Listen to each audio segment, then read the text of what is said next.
sometimes if you want to be pessimistic, you could say it's over. Obviously, but then the best way is just be optimistic. Exactly. You could say it's over. Why? Because you have institutions and organizations that have more than 15 trillion of assets under management now in this space. How much Bitcoin can you buy? Muntala Piniyini, widely known as ThinkDecade, is a leading African digital asset educator, ecosystem operator, and founder working at the intersection of blockchain infrastructure, policy, and financial innovation. They are now a market maker. How much Bitcoin can you buy? Like, what can you do at this point? We are no more at the stage where they were all saying that it's a scam, and you had the opportunity to amass a lot of it at the time. Right now, they have all known that it is the now and the future, and they have come in with their digital nuclear capital weapons. What are you going to do with your knife? Someone is coming to the fight with over $50 billion. Someone with bazooka, digital bazookas. Someone coming with nuclear. Someone coming with intercontinental ballistic missile. You're coming with that. All in the form of capital. You are coming in with kitchen knife. Like, what can you do? Absolutely nothing. There's a small window that I think is remaining, and that is where we are really hoping that regulation would favor innovators and entrepreneurs in this part of the world, so that we could use that small window to build something that could provide benefits. What's the small window? When I say small window, I mean like there's still a little time left. Before we dive into today's conversation, I just want to say this real quick. If you're just finding us, thank you and welcome to the PT Podcast. And if you've been here with us since, thank you for sticking around. My team and I are building the PT Podcast for people like you who want to grow, people like you who want to feel seen, who want to be heard, who want to be stretched. So while you're here, we want you to do just 2 things that can help move us forward. Subscribe so you don't miss out on contents that actually sharpens and feeds your mind. That's literally the only thing we demand of you, to keep bringing high quality guests to the PT Podcast for every single one of us. And secondly, you want to go ahead and leave a comment right there in the comment section. If you have any thoughts, please put them down there. You do not know who would see them. You do not know who really needs them at this time. And you do not know who you are helping just by leaving a comment. Today's conversation is one of those conversations that you're not only going to hear, you're going to feel it. And we want you to take action by sharing this episode to your network, to different people building different stuffs at different phases of their life. That's the energy that we need to keep bringing high quality guests. And if there's someone in your mind, entrepreneur, founder, builder, whoever it is that you would like us to speak to, please write to us and we'll definitely make that happen. All right, let's dive in real quick to this one. We're finally sitting across tables after how many years of working together. I mean, we've had a very good experience working and helping drive adoption of blockchain and mostly via education, right, and community many years ago. So for people that do not know, that we've done a lot of... We've been in the on-chain trenches. Where there is not so much money and so much fun. Yes. But I mean, you've been able to do all of that, and my team and I, we are more than happy to have you, give us a little bit of your time for this episode. I'm also very excited to have finally met you in real life. And I think that it's been really, really amazing. I posted something on my X that I feel very content and I feel very, very happy. Yeah. Everything that we've worked for has come together. And I think this is just also. And this is beautiful times. Yes. For real. Beautiful, beautiful times, sincerely speaking. But generally, I want us to now double down on crypto education. Where we are currently in the ecosystem, talk about different chains, the blockchain and third layer of the web, obviously. Do you think we've done a lot of work crypto education wise? Yes, I think we've done a lot.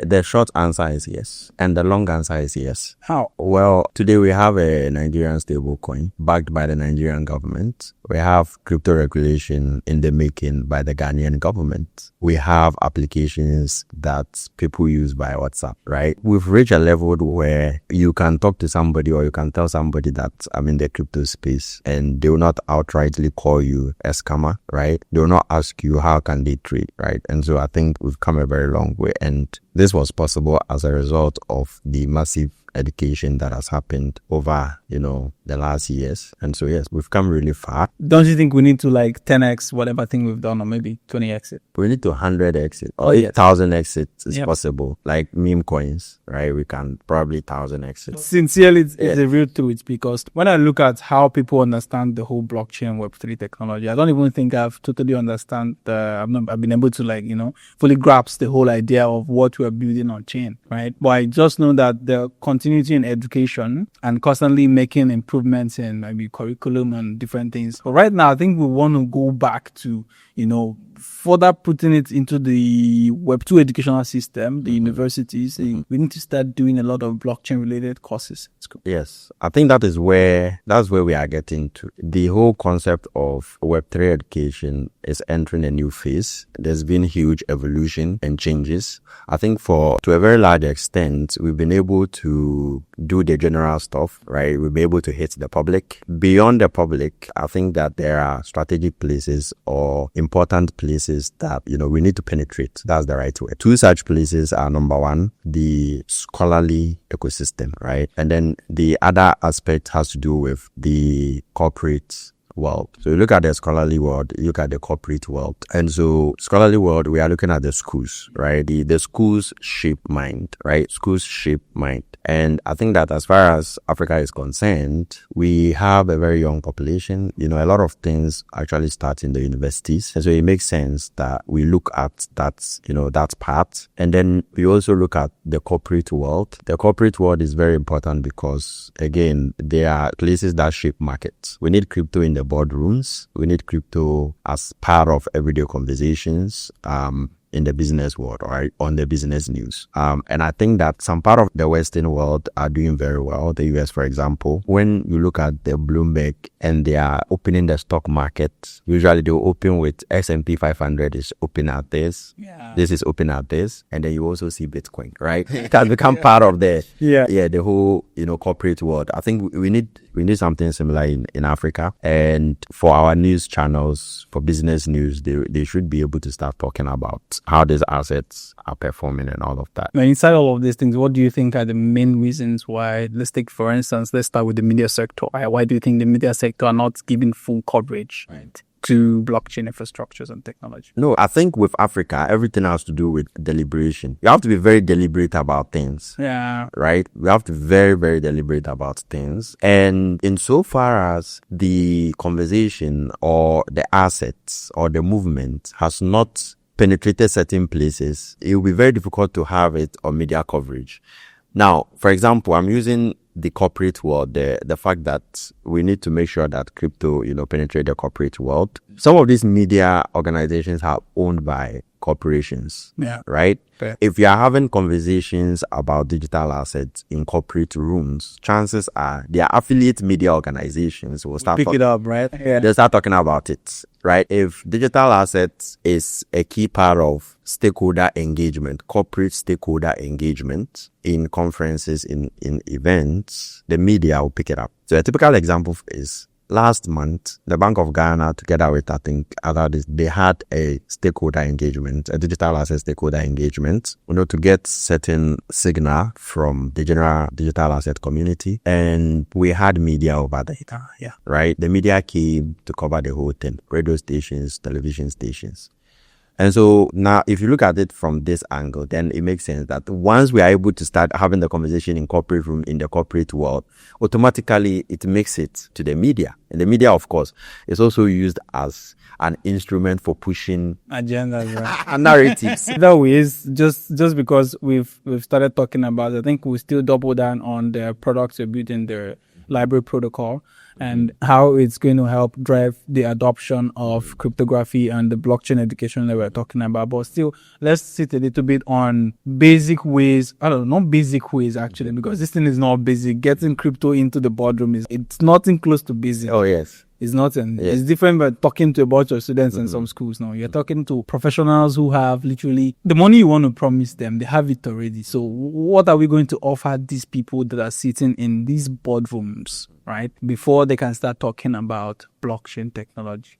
Think of freedom, they have it already. Yeah, I mean, you are not going to promise them anything. How do we now sell to them? You are not going to promise them anything, right? It's all about figuring out ways that blockchain add value to whatever they are doing, and also providing them with insights on the direction of the space, right? Or the corporate world, and how they can strategically position themselves to not be irrelevant, right? So I go to a bank, right? And I tell the bank that 5 years from now, 10 years from now, major remittance is going to be denominated in stablecoins, right? Or not even a bank. Let me talk to a fintech. Yeah. In remittance. Yeah. A fintech, that is, and I tell you that, okay, 5 years from now, or even 3 years from now, it's even started happening, right? Majority of the world's remittance flow is going to be denominated in stablecoins. Yeah, fair enough. That's correct. Right. Actually. And so you have the option to try to understand what stable coins are, or you can decide not to and become irrelevant and your business dies. Yeah. I think conversations like this makes it important for them to give you a listening ear. You are not going to pitch a product, or you are not going to shill a token, or no, that's not the narrative we are going with. I think that is why I'm saying that, like, things have changed. And so that also means that the way education has to be done also has to change. This is part of the change. We've moved from the general one to specific ones. So when you are doing specific education, you need to be able to tailor the education to fit those specific needs, right? So if you are talking corporate, you want to educate and onboard the corporate world, you need to figure out how education within that world works. You want to do school, universities, the scholarly world, you have to understand that you have to start writing literature reviews. You have to start publishing papers. Right? You need to go in there in that settings. You don't go there and go and show them or go and talk to them about stable coins is taking over remittance. No, you will not get the listening ear. But you go there with a paper. You go there with. I think a few people are already doing it right now. I think I think ROB did his first paper, submitted his first paper to the University of Nigeria. Exactly. So one of those universities, Yes. a couple other people are trying. Good. So it makes sense why that is the right approach. Yes. So then now you have that, and then you can also, of course, talk about their courses. Again, schools need to stay relevant. And so it's very important that these courses that are also in the bigger technology space, they explore and teach students, right? So you look at probably the technology department of a school. They are teaching, other stuff. So one of the things that universities also try to do is that they also want to provide relevant skills for when students go, out of the school, right? Yes, out of the school. That's true. Yes. So it's another way of looking at it where you let them know, okay, there's a rise in job offer, or there's a rise in opportunities for people that are in the blockchain space. And so that means that introducing similar courses or this thing gives your students a higher chance of making it in the job marketplace, as opposed to somebody who doesn't. So it's all about identifying and figuring out how blockchain adds value to all of these institutions, ecosystems, and then making them understand that at the end of the day, every institution or every ecosystem provides value one way or the other, right? And they always have the people that they provide the value to. So if you're able to add to that, then your chances of having a listening ear, whatever narrative you are selling, permeating within that ecosystem or institution goes higher. So we need to be able to just figure out where we are. Where are we? And what should we say? Now, you don't just go anywhere and go and talk. No, that's not where we are now. Yes. Also, the whole conversation around centralization and decentralization, right? Again, context now is king. If you go to the corporate world and start spewing decentralization, they'll kick you out. They'll kick you out. So it's very important that we know where we are and we are able to channel our message and our education to do. They actually kick you out. Now that I'm thinking about it, it's just like going to a strong man and telling him that he should decentralize what makes him a strong man so that people can become strong like him. Yes, or people will overtake him. Right? Yes. So. Oh no, I've not seen it in this way before. Oh, wow. It won't work. Yes. Yeah. How do we get these schools on board? There are a lot of ways that we can, but there's this concept that I'll be trying to look at, right? We can use the direct approach, which is again consistently and strongly getting to the school executives and letting them know that this is really important, and basically having case studies. Usually schools, where you are going, they need proposals and all of that, right? So you can do that. Those are the straightforward routes. Providing case studies? Yes. And, for example, Harvard is teaching a blockchain course. If you want to maybe approach a university and pitch that, you can give a case study of how Harvard, has been teaching a blockchain course and the impact that it has been having on the student that they've been producing. And then you can present it to a school. You can put it in a very nice proposal and then make a case for why it's important that universities in Africa immediately incorporate blockchain courses into their programs. And then you can also write a paper about it. You can write a paper about it.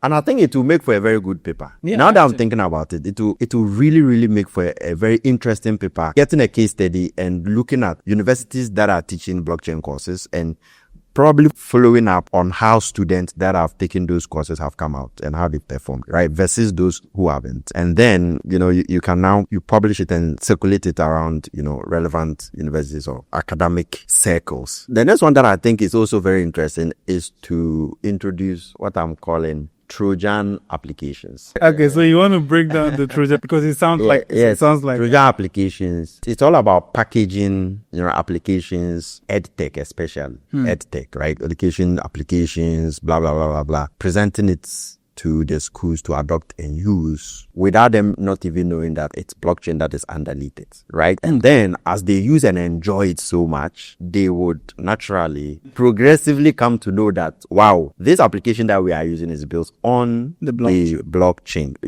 There's something called progressive decentralization. This one is progressive realization, right, of the technology that is beneath the whole thing. And I think a very interesting case for this is library protocol. Yeah. You go to library protocol and you don't see it as a Web3-ish product. It's very user-centric, front-facing, and what some people would tag as Web 2, very abstracted in certain places. What do you mean by abstracted? You have to connect your wallet in blockchain. But you still have to connect your wallet on... We do a lot of account abstractions, and the point where you get to interact with the blockchain is pushed to the edge, that you can use the application without interacting with the blockchain. And then once you have dig deeper, and then you get there, it becomes natural. And if you want to interact, you can interact, right? And we've seen this. We demoed library protocol a couple of days ago with one institution. And throughout the process, there was never an indication of it being a blockchain product. That's been done. Yes. And then the librarian was like, oh, this is so nice. And interestingly, we have 3 other people that have come to pitch their library software to us. But yours is very innovative and, it's very, very interesting. And, we want to test it out. And they invited us to present a formal proposal, right? This is a case study of a Web3 product versus a Web2 product. And the people not even knowing that it runs on blockchain. I think the ultimate or the end goal of this whole Web3 thing is for us to get to a point where people use product without knowing that they are built on the blockchain. That is the end goal, right? Yeah. And so I know that for now, because of the progress of the technology, we haven't gotten there yet, but we are able to do some Trojan-ish stuff and present it to people without them knowing that, okay, this is the product that they are using. So now let's assume that you have this entire university library system running on library protocol. Students are borrowing books and beneath all of that, it's blockchain. And so by the time they get to realize that it's blockchain, they are already familiar with the application. They've already experienced the application. And so now you don't need to now come and talk so much about what blockchain is, what this and this and that. They have already experienced the technology. Let them experience it. Exactly. So then it breaks down the friction, right? It makes it frictionless. So now that you've used the products, I come back and I tell you that. So the library protocol that you have been using has a Web3 wallet baked in that you can use it to interact in novel ways, such as sending money to one another. And the interesting part of it is that for library protocol, we have a campaign feature built in that you can create custom campaigns, right? So we were just thinking around people creating book reading campaigns, etc. Now to do that, to interact with that, we let you know that, okay, you have a wallet. You can use it for this. You can use it for that. You start to use it, and it's a natural progression. There is no force. There is no friction. There is no somebody trying to, push you. Extremely sales. Extreme selling and all. No, it's a natural progression, and you use the product and you are okay with it. And there's always a learning curve to every application that you use, right? And so it is a skill of the learning curve versus when you drop the product. If the learning curve is too high or is too difficult, you drop the usage of the product early, right? But if the learning curve is easy, right, and it's easy for you to climb the mountain, you are likely to, to keep climbing and to keep using the application. But if I bring Mount Everest to you today, that climb Mount Everest, probably like you insult me or something, right? But today, if I tell you that let's go for hiking, it's not even a mountain, it's a hill, right? Let's go for hiking for your health, for your own health benefit. We are likely to go. In fact, we don't even need to go for hiking. Let's go for a walk today. Yes, let's go to the park and walk. Let's go to the park today and walk. Once we conquer the park in Ghana, let's go to Afajato. Let's go and climb Afajato. Now, once you have climbed Afajato, you can now think of, okay, let's go try out Mount Kilimanjaro, right? One of the tallest in Africa. Let's go climb. Oh, you've climbed. On top of Mount Kilimanjaro, now you can start floating the idea of, wow, what if we do everything?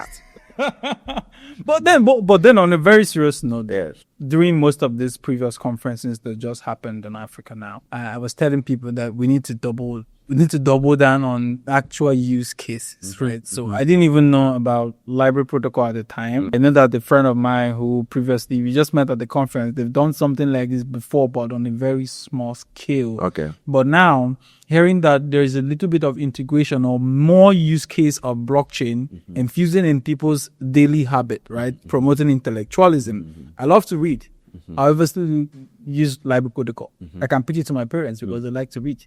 Now they can find books XYZ. I think you want to even double down on the practical ways. Is library protocol live? Yes. So yes, it is. And I actually have a very interesting story to tell. Yes, please. With regards to how it came to be. Plus some unique use cases that we have seen. And when you mentioned your parents, it just popped into my head. So we had a case where a CEO who happens to hear of library protocol and loves to read a lot. He has an amazing home library. He called us and it was like, okay, what is this thing all about? And so we talked to him about it. And he said, wow, that's interesting. And he actually invited us to his house. He wanted to hear more in person. So we went there over the weekend and we talked to him and we onboarded him. Like it was crazy. Wow. And a couple of days later, he called us and we were talking, and he said that he's been having reading session with his children. He has about 5 children, and for them to pick a book from his library, he makes them go through library protocol. Okay, that is strictly combative method. Yes, he makes them go through library protocol because, again, library protocol is built to solve a few challenges that people that own books, they face with regards to lending books and people not bringing it back. But to him, I think it was just, he found the settings very interesting. Number one, as a way for his children to interact with technology, but also with the books, right? It became a bit of technology and classic, books are very classic in the way they are. So pass through the technology to assess the whole thing. Another thing with library protocol is that we have metrics, we track your reading habits, we have AI in there that is able to, understand you or follow you around, understand your reading habit, make recommendations and all of that. And so just to come back to so he said for now, he has his whole family having their reading sessions and all of that, and they go through library protocol. And we found that very, very interesting, right? It wasn't like a use case that we thought of, but we knew that the way we've built library protocol would enable anyone who owned a book to be able to connect with anyone that loves to read. right? And the way the story or the origin of the whole thing was, it came from me. I also have a very nice library, which is one of my prized Asset. Like I love obviously. it so much. That's what you have. They're obviously going to pass to the next generation, Yes. right? Chances are, if you visit me, chances are the first thing that I'll talk about is I'll ask you to look at my library. And then I have some really interesting collection of books in there, some hardcore classics, and also very difficult to come by books.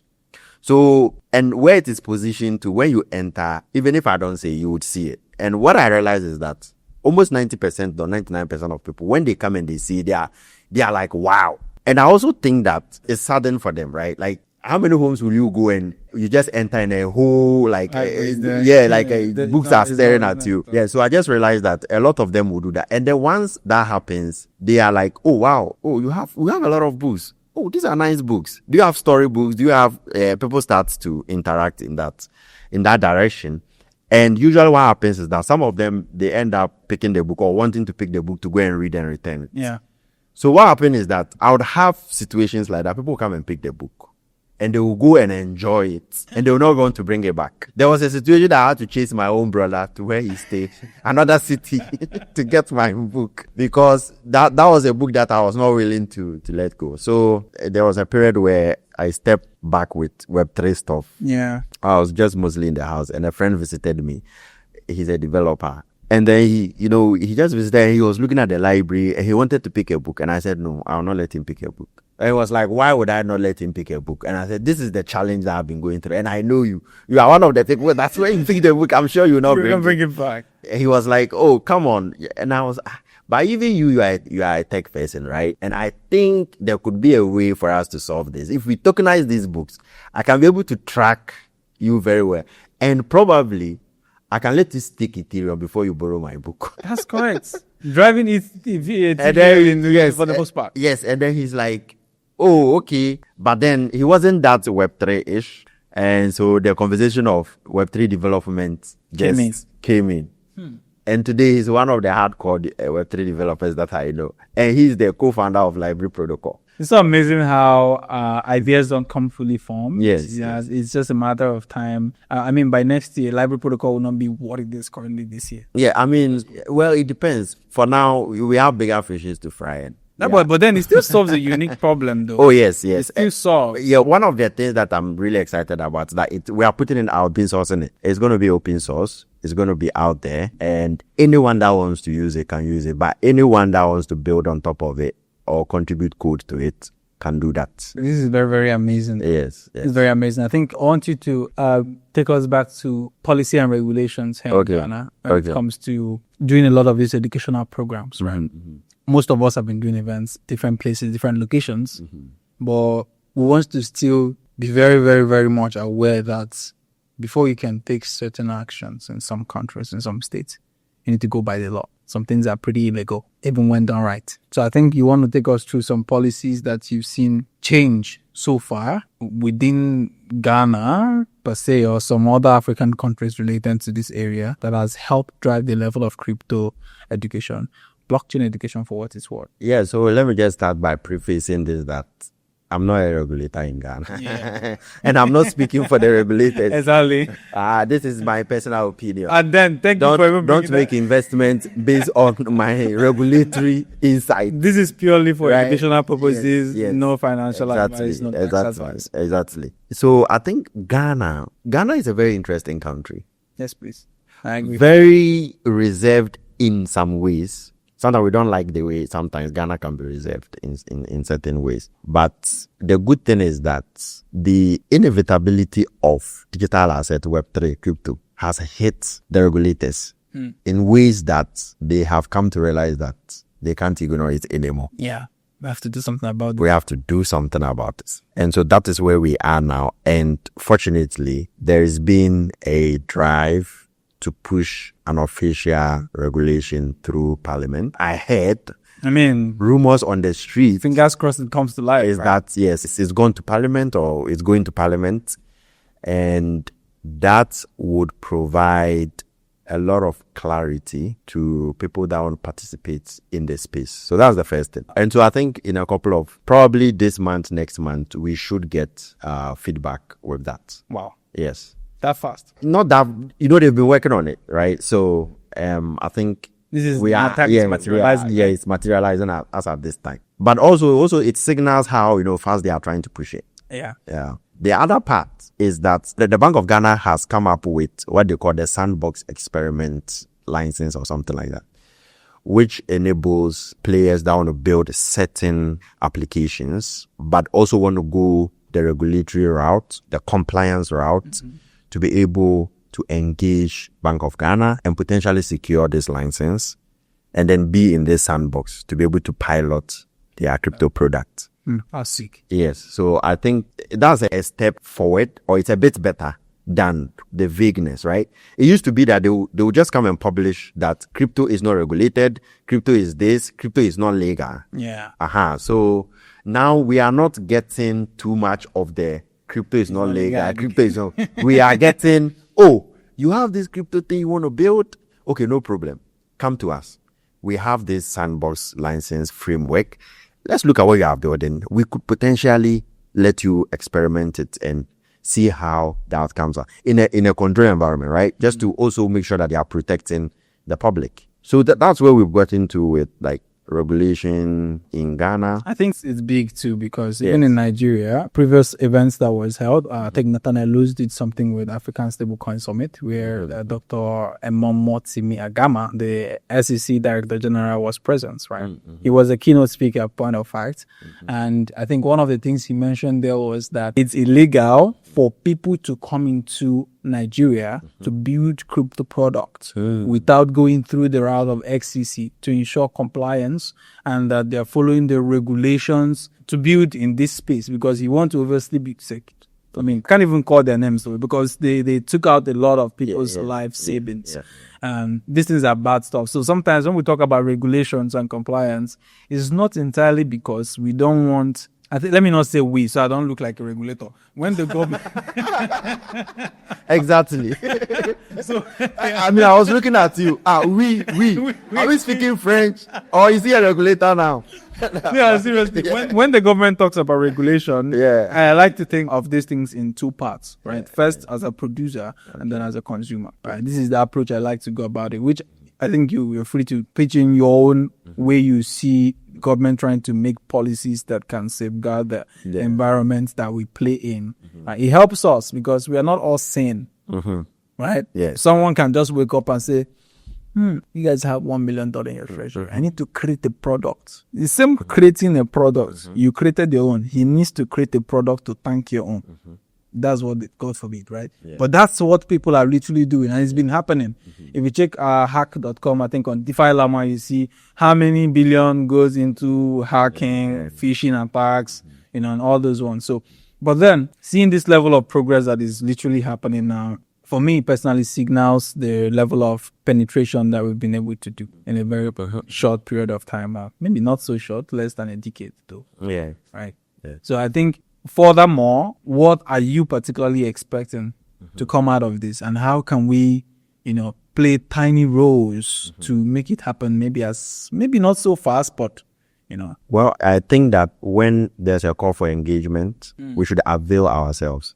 That's one of the things that has plagued hardcore crypto folks has always been sitting back. Right? We don't want to. We don't have face to show. Yeah, for a very long time, I was chronically on chain. That means that you are so unknown. That means that you would barely see me my own house. There was a time that my landlady saw me and was screaming. Why? Because she thought I had packed and left the place. Wow. Because I had been in the room for so long, right? And so we need to understand that we have moved. There's been a lot of changes in the space. And once regulators are making the efforts to regulate the space, and they are inviting stakeholders to come help shape the regulation for the space, it's mission critical that we avail ourselves. If we don't avail ourselves, you could have the wrong people crafting regulations that are not good for the space. Wow, that's entirely bad.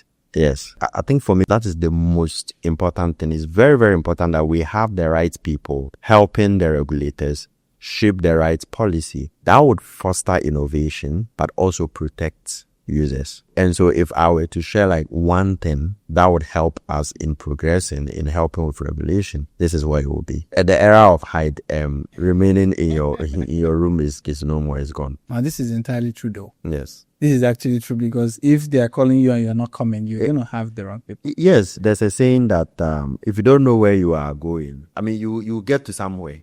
Right? No, but it's not where you are going. It's not where you are going. Oh, yes. And it's not where you are going, but you get to somewhere. And so we need to make sure that we know where we are going, and we are helping the right people who want to shape where we are going for us to get there. Otherwise, we'll get to somewhere. Yes, we'll get to somewhere. Yeah. How do we engage regulators? I just said it. The regulators I just say it as correct. Yeah. Because the ex, I think, Labour Party presidential candidate of Nigeria, Peter Obi, said something in his most recent campaigns. I think previous ones too. He said, one of the problems that we have is that we let the unqualified rule us. Right? We let the people, and now he didn't call names, he didn't mention anybody, but for anyone who is in this space, it works the same even in Web3 blockchain technology, even in decentralized governance. Yes. When we allow the people who are not very much qualified, because the people who are qualified are way laid back, they're anonymous, they don't want to show their face, they don't want to get their hands wet, they don't want to, put sands on their feet. Say, oh, no, it's fine. Now we start seeing a large trend of wrongdoings.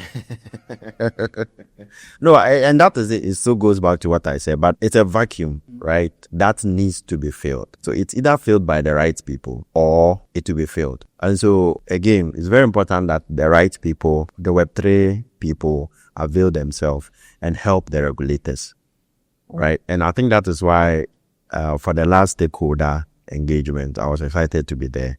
And it was really, really exciting. So yes. What would a healthy policy look like, though?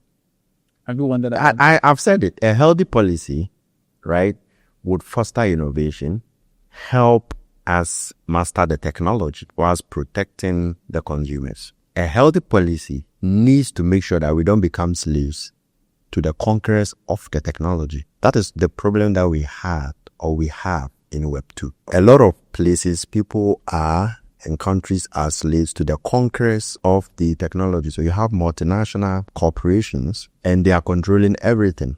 And we have the opportunity to also be masters of this new technology. So we need to shape policy that empowers entrepreneurs, builders, innovators to be able to push the frontier of this technology. And so that the companies would also be part of, the companies that are going to conquer this technology.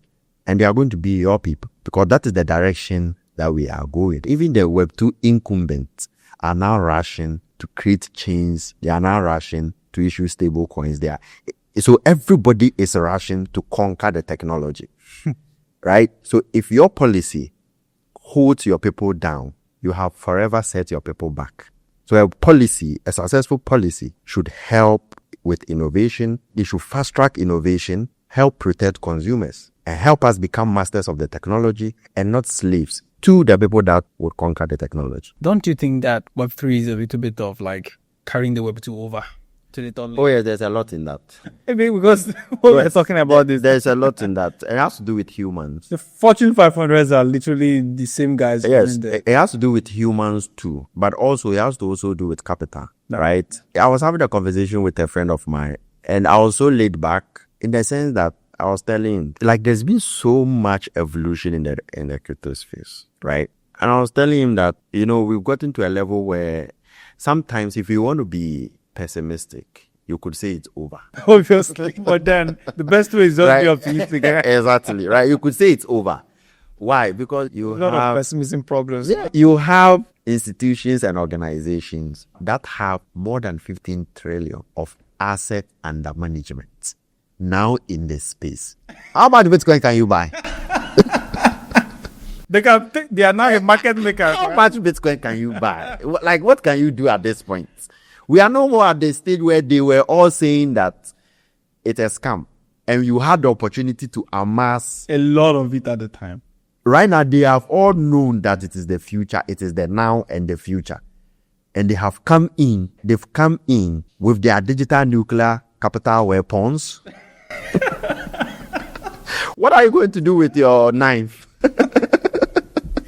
Someone is coming to the fight with over $50 billion. Coming with bazooka, digital bazookas. Some are coming with nuclear, some are coming with intercontinental ballistic missile. You're coming with that. Or in the form of capital. You are coming in with a kitchen knife. Like what can you do? Absolutely nothing.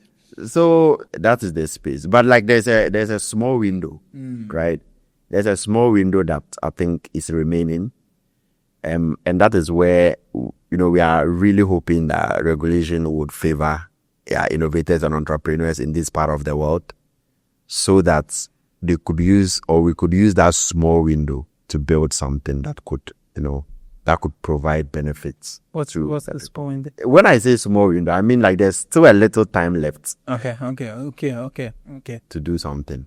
To do some damage. Yeah, to do some damage. This is the actual conversations that Yeah. I believe they are lacking, which is one of the reasons why I started asking these questions. Because literally, on my own, I like to be very sincere with myself, right? What is working versus what needs to work better. Now, I see, we say decentralization, right? But then there's no like a little bit of decentralization in this space. It's just like the whole thing.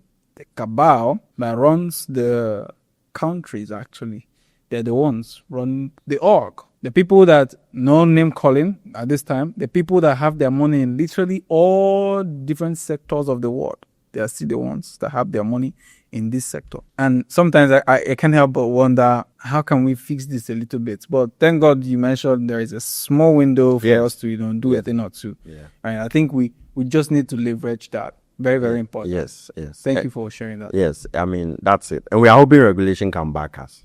Yeah, not take us backwards. Yeah, right? not it should back us. What have you noticed so far in the education sector of blockchain that needs to be fixed right now? I know you've talked about them more. Yeah. I mean, I've already said that the space has changed. It's time for us to also change. And also be very, very contextual with our education, which is no more a general trying to solve a perception problem. To a very large extent, there's been progress in solving the perception problem. Now, what you have to do is now you contextualize the narrative and help people understand, the why, the what, and then the how, right? And so, I'm not going to dwell on it much longer, but that's basically that. If you are in educational settings, make sure that your education or your narrative is such. If you are in a corporate setting, make sure that you are doing that. Another part of the whole education has to do with the builders.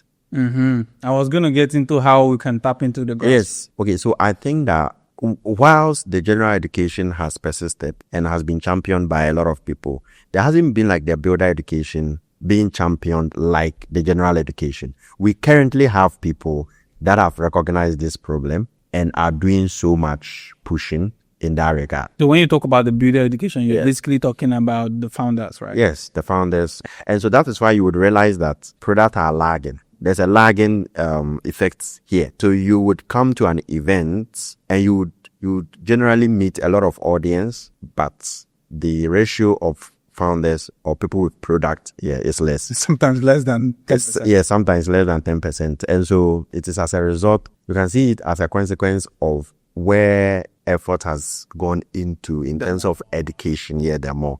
And so one of the things that we are going to see couple of months, years, is that we are now going to see a lot more builders coming from Africa. And then that means that we are now going to enter into the rapid product era. You get it? So where there is going to be products everywhere as far as Web3 products are concerned. And then out of those products, we are going to have probably big winners, big losers, some that thrive. Some that will be kicked out of the market. Yes. So the builder education is a very interesting and important place that I think people should put in more energy. As far as like a little bit on general education is having this kinds of conversation, and I'm so excited that positive minds is at the forefront also, championing this. You can think of it like we did so much education when online and all of that. but now we've now calmed down and how we are driving the stuff. So I think that is what I would say about like my wrap up on the education stuff. Yeah. This is good. Yeah. This is very, very good. Okay, let's deep dive into the media part of founder education. Okay. Now, we've seen how Aya and some other institutions are doing some, I think Magma as well, doing some founder incubation programs and education for people who are building the products that we're going to use. Yeah. Not only them being developers, but now there's like a widespread of education. I think we need more of that. Yeah. My major concern right now is how many people have access to this type of education? How many founders genuinely? Because the threshold of entry is very high. It's very high. And my question is it supposed to be that high? Yeah, so this is a question I have to ask the II and the... I don't know. I'm definitely going to ask. I'm definitely going to ask him. I'm definitely going to ask you. But from your standpoint as an educator, I would start by saying that we're actually very fortunate to have such programs running. I mean, Me and you, we did a lot, right? yeah. Just take this back 2 years ago. Let's just go to 2 years ago. Did we have this? No, we didn't. And I use the term that there was a lagging effect between the general education and then the builder education, right? And so we now have players like you have mentioned who are trying to solve and bridge that gap. My hope always is that, you know, they succeed and continue to do what they are doing because it's very crucial. Like it's incredibly crucial. Also, yeah, they get funding because one of the issues has always been lack of resources, especially when it comes to capital. So my hope is that they continue to succeed and also they continue to get funded. And I can almost guarantee you that they are doing a lot for A little.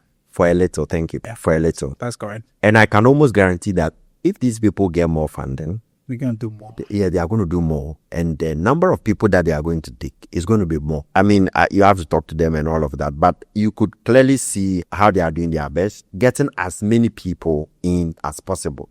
When the jar is full, it is full. When you are pouring, it's going to pour away. So where are you going to pour it? So I think there should be like a replica of that type of... Obviously, there are different builder hubs, different places now. Maybe in Nigeria and some in Ghana, some in Kenya. Not sure some in Rwanda though. But, but most of the... I'm not going to call it builder hubs. I think I want to say like founder education hubs that enable a lot of founder sustainability education in those facilities in different other cities, right?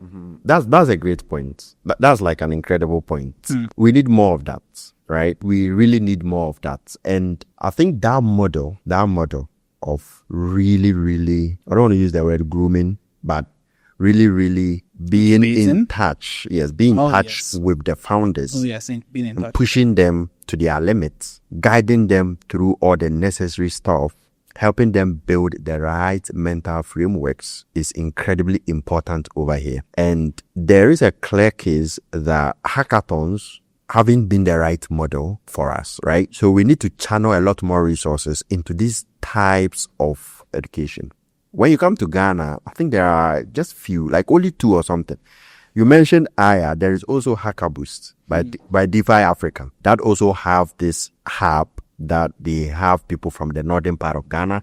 They even have people from Burkina Faso come to learn founder. Yes, this is like, I'm talking just they finished a cohort that they were holding just a few days ago, right?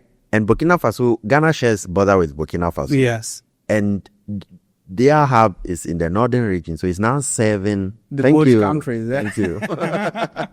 Oh no, this is amazing. Yeah, and you can clearly see the impact of, you know, having this hands on this, and then also the ability for funders to work in any time and then, you know, do this. So I think if we are making comparisons and, you know, trying to figure out what's working really well and probably where we should direct more of our energy and potentially resources to, I think these founder based hubs, they are really working. I'm excited to see what comes out of them product wise. We have like a prototype already, right? Yeah. We've had some products coming, but I think more would come. If these are primary strategy for the founders, and then we back it up or we layer things like hackathon on top, then we have a model that would work. Yes, but we have it. But if we do more of the hackathons, then I don't think that will work. I think it's just like a widespread. I was at the Ithaca Hackathon. Yes. I saw a lot of people. And, Yes. developers come from Nigeria. Yes. You know, It's usually like a cash grab, right? that's what it looks like, right? But then you see Mm-hmm. some of them are just very sad that their products did not win the hackathon. Oh, yeah. It's the cash grab thing. They came in to get the prize. And that is where sometimes the mental models and the right mental frameworks needs to work. You understand? Because when you come in with coming to cash grab, then of course you are sad when you don't win the prize. But when you come in and it's like, hey, you are not just coming in to cash grab here. You are coming in to build something here. Then you settle into the right mental framework, right? But also, I'm pretty sure some of the project would end up in some of these founder hubs, right? Yes, founder hubs. There's incubation program. And that gives the element of continuity. You don't just go and die in 3 days. If your idea really has potential, there is a continuity for it. It should be incubated. It should be. And that has been like a very crucial friction for every hackathon for the past 5 years in Africa. Like a lot of products have passed, so they die in 3 days. Millions have been. Exactly. And I think this is not even unique to Africa. Like I need to make this clear. Right? Globally, right? It's a global problem. Yeah. It's in fact, the West and the other places are more bigger cash grabs than Africa. Yeah, obviously, because Africa, yes. The track pools are very high. Yes, than Africa. So we have people that are basically doing what you call hackathon hunting. Yeah, cash grabbing here, and cash grabbing here. Someone told me that's what they survive with. Especially in the West where the money is bigger. You see, and that is the amazing thing about Africa. Like there's genuine care over here, and people are building stuff to fill gaps, right? And so this founder whole thing came up as a result of identifying the gap and filling the gap. Again, just to end on this, my hope is that the people that are running these stuff would get more funding, they'll get more capital, and they'll get more resources to continue to run these models. And I'm hoping that the founders to that pass through come out with more products that we can all use and you know that have value for everybody or for users. And then probably other people too could, you know, replicate or do something similar, but maybe in different ways. In addition, as well, the other people that are coming in should ensure that they are not tanking the model because... Oh, yes. Come and improve it, right? Yeah. Don't come in. There's always a way. Take us back. But you don't come in and then you now make the whole incubation program thing become a problem. Yeah. And I also think that another thing is that there's an incentive to make sure that your incubation program is running, because it takes a lot of logistics, a lot of resources to run, right? So if you are not producing results, it's going to be dry. Even those producing results are struggling to get resources. So how much they are not producing results? It has a very self-correcting mechanism in there. And I think that is nice. I mean, in addition as well, just to ensure that things keep working smoothly, I was speaking to you the other day. I told you that one of the things I'm looking to do, aside from that we are working on, my team and I, not looking to do for what it's what.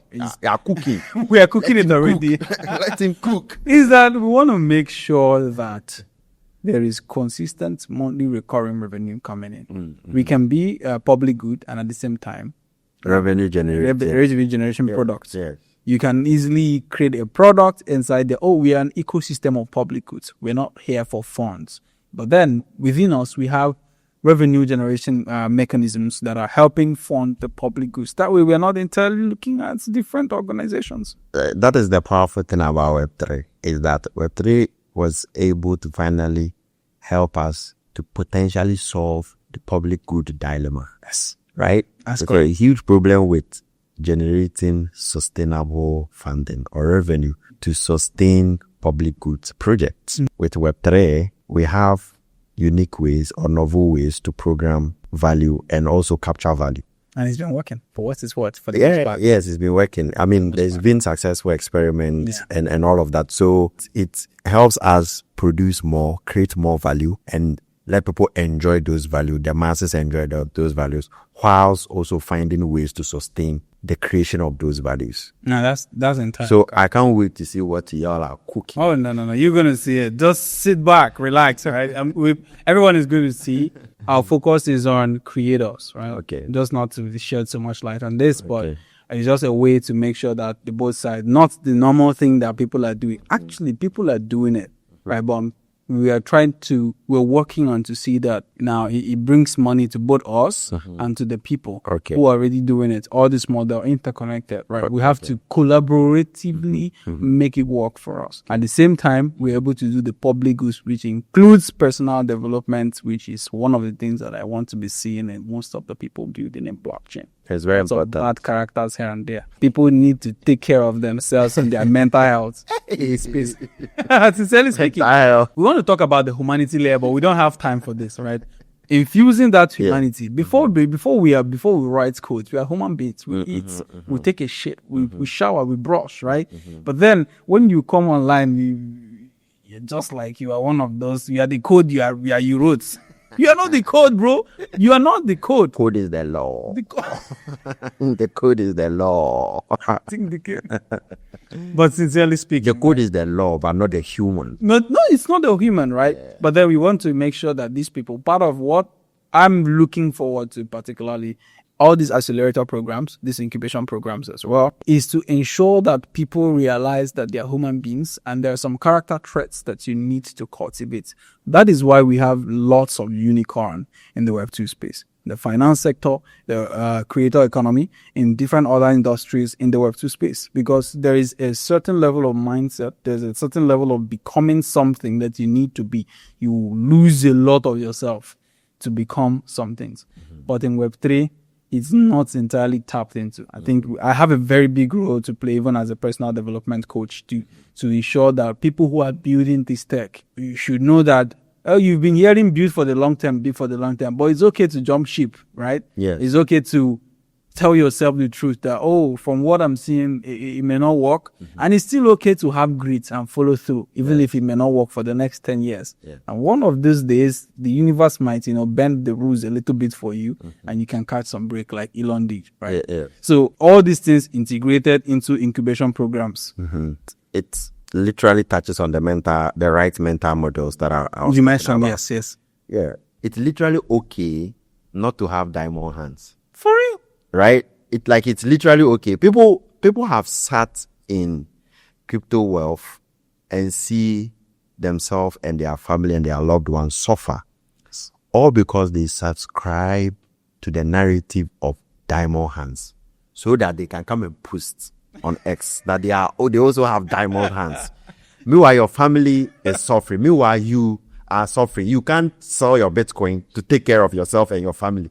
You can right? buy pills just because you are on the diamond-handed meme. Not even health insurance. Exactly. Yes. So when people understand that there's a direct correlation between the wealth you make on chain and the quality of the life you live and your loved ones, and by an extension, the society and the country in which we live, it becomes a better space. Consistently becoming. Yes, becomes a better space. That's where I live. We create better versions of different trading solutions and products. But then, we've done justice to a lot of this topic. A lot of our thought lines that I really run through you, and even in our report for this particular episode of Building in Blockchain, couldn't touch base on them because of time, right? We're just trying to keep this under, less than an hour or two. We've done so much thought base in here and there to ensure that anyone watching this, seeing this episode would run with it, and they're learning ways to take them to becoming action-oriented people. At the same time, we want to say thank you so much, ThinkDecade. It's been amazing. Thank you so much. And for everyone who is still watching us till now, it means one thing. You are super interested in getting better, not only on your finance, getting better, based off of the things you consume, the people you spend your time with, because you're spending your time that is very valuable with us, which will in turn pay you back, by the type of work you put out, and how everything that we're talking about, you can implement them to ensure that you become a better producer and a better creator and a better builder. Now, for us to continue bringing high quality guests, people with different results in different industries, we obviously need your support. right? The only way you can support us, I mean, we need money, obviously, but other way that you can support us is to hit the subscribe button and go ahead, share this episode in your community. Lots of talking points from here that would help what you're building as a founder, as a builder, and as an entrepreneur who is building on chain. Now, please permit us to see you on the next one. We did good this time. Thank you so much.